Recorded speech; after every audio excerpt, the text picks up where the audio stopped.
नमस्कार दोस्तों, आप सभी का स्वागत है स्टेनो हेल्प में। दोस्तों, डिक्टेशन की गति रहेगी 80 शब्द प्रति मिनट, 90 शब्द प्रति मिनट। शुरू के 5 मिनट डिक्टेशन रहेगी 80 शब्द प्रति मिनट, अंतिम में रहेगी 90 शब्द प्रति मिनट। काफ़ी शानदार डिक्टेशन है, एडिटोरियल पार्ट से ली गई राजस्थान पत्रिका से। दोस्तों, एक इन्फॉर्मेशन है, एक छोटा सा टारगेट मैं आपको दे रहा हूँ जो कि आपके लिए काफ़ी बड़ा है। 50 लाइक वीडियो में आने चाहिए, 20 कमेंट से ज़्यादा इसमें आने चाहिए। अगर ये टारगेट पूरा नहीं होता है तो कल से डिक्टेशन पर विराम लग जाएगी और चैनल पर फिर आपको कभी कभी ही डिक्टेशन देखने को मिलेगी। जैसे 2-5 दिन में एक डिक्टेशन आएगी, उसके अदर फिर आपके पास ऑप्शन ये रहेगा कि पेड क्लास स्टार्ट करेंगे अपन नेक्स्ट वीक से, जिसकी फीस नाम मात्र की रहेगी, जिसमें जो भी इच्छुक होना चाहो, ऐड होना चाहो, फिर मैं आपको जो भी इन्फॉर्मेशन वही दे दूंगा। उसमें आपको 2 डिक्टेशन लाइव दी जाएगी 80 शब्द प्रति मिनट और 100 शब्द प्रति मिनट, और एक डिक्टेशन अलग दी जाएगी 100 शब्द प्रति मिनट। उनकी आउटलाइन भी मैं आपको प्रोवाइड कराऊंगा और PDF आपको मिल ही जाएगी। तो स्टार्ट करते हैं। 3, 2, 1 स्टार्ट। महाराष्ट्र के मुख्यमंत्री उद्धव ठाकरे ने राज्य में कांग्रेस के अकेले चुनाव लड़ने की बात पर चुटकी ली है। ठाकरे ने कहा कि अकेले चुनाव लड़ने की बात करने वाले को जनता चप्पल मारेगी। ठाकरे या उन जैसे नेता जनता की बात भले करें, लेकिन जनता के मन की सुनता कौन है? ठाकरे ने खुद भाजपा के साथ मिलकर विधानसभा चुनाव लड़ा है, लेकिन सरकार कांग्रेस NCP के साथ मिलकर बनी। हो सकता है कल को शिवसेना BJP फिर से हाथ मिला लें। गोवा, कर्नाटक और मध्य प्रदेश के मतदाताओं ने भाजपा को विपक्ष में बैठने का फैसला सुनाया था, लेकिन तीनों राज्यों में जोड़ तोड़ से भाजपा ने सत्ता हथिया ली। विराम पैरा।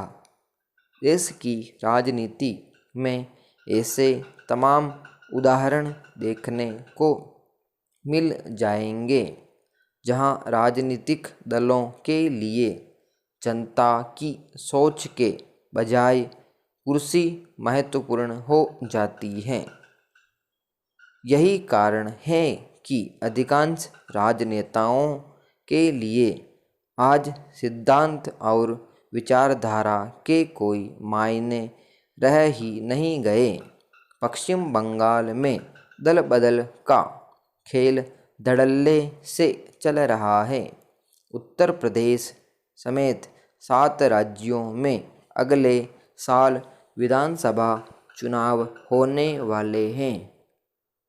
उठापटक शुरू हो चुकी है। कोई नहीं जानता कौन किससे हाथ मिलाएगा। चुनाव के बाद कौन किसके साथ रहेगा, ये भी नहीं पता। सवाल उठता है कि देश की राजनीति इस रास्ते पर क्यों चल पड़ी? राजनीति के मायने सिर्फ कुर्सी हथियाना ही क्यों रह गया? क्या विचारधारा का कोई महत्व नहीं रह गया? जवाब देने वाला कोई नहीं। चाल, चरित्र और चेहरे की बात करने वाले राजनीतिक दल भी आज सत्ता के इर्द गिर्द ही घूमते नजर आ रहे हैं। पैसे के दम पर सत्ता और सत्ता के दम पर पैसा बनाने का खेल खेला जा रहा है।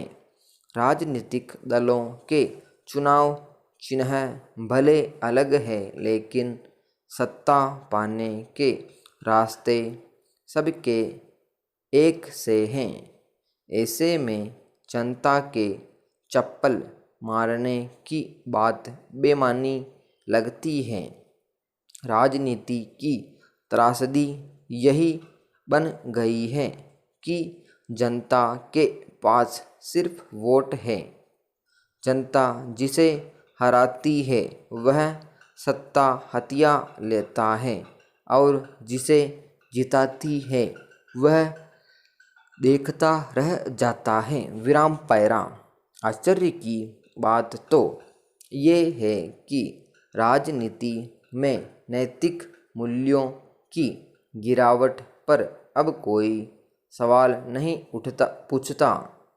पैसे लेकर दल बदलने पर अब कहीं चर्चा नहीं होती। अपने ही नियमों की धज्जियाँ उड़ते देख मौन रहना चुनाव आयोग की भी मजबूरी बनता जा रहा है। अदालतें भी सत्ता के जोड़ तोड़ की तिकड़मों के आगे अपने आप को विवश मानने लगी हैं। फिर जनता की परवाह कौन करेगा? राजनीति में शुचिता बनाए रखने के लिए राजनीतिक दलों को अपनी कथनी और करनी की विश्वसनीयता को बनाए रखना होगा, यानी जनता को भरोसा दिलाना होगा कि उनके लिए कुर्सी का महत्व जनता से बढ़कर नहीं है। विराम पैरा। मई माह के शुरुआती दिनों में अभिभावक कुछ ऐसी खबरों से डर गए थे कि कोरोना की तीसरी लहर मुख्यतः बच्चों को प्रभावित करेगी। अब यह स्पष्ट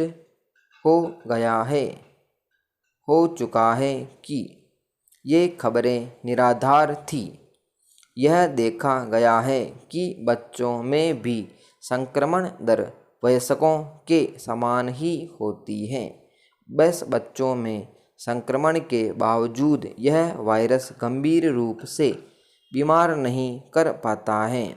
इसका कारण यह है कि संक्रमण के बाद फेफड़े में घुसने के लिए वायरस को एक प्रकार के रिसेप्टर से चिपकना होता है।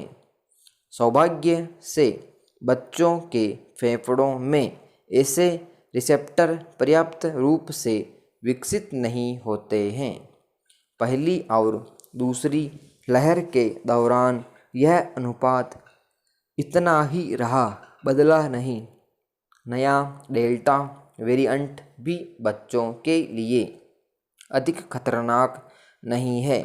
दुनिया के किसी भी देश से और भारत में दोनों लहरों के आधार पर ऐसे कोई साक्ष्य नहीं है।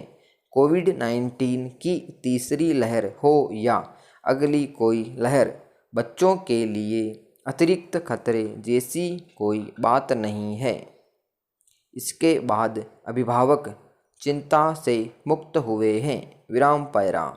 हालांकि अब अखबारों में खबरें आने लगी हैं कि जिन बच्चों को कोविड-19 की गंभीर बीमारी हो जाती है उनमें multi system inflammatory syndrome in children बीमारी होने की आशंका है।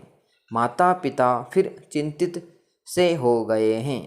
इस संबंध में सही जानकारी होने से चिंता कम हो सकती है। पहली बात, यह दुर्लभ बीमारी है और इलाज से ठीक हो जाती है।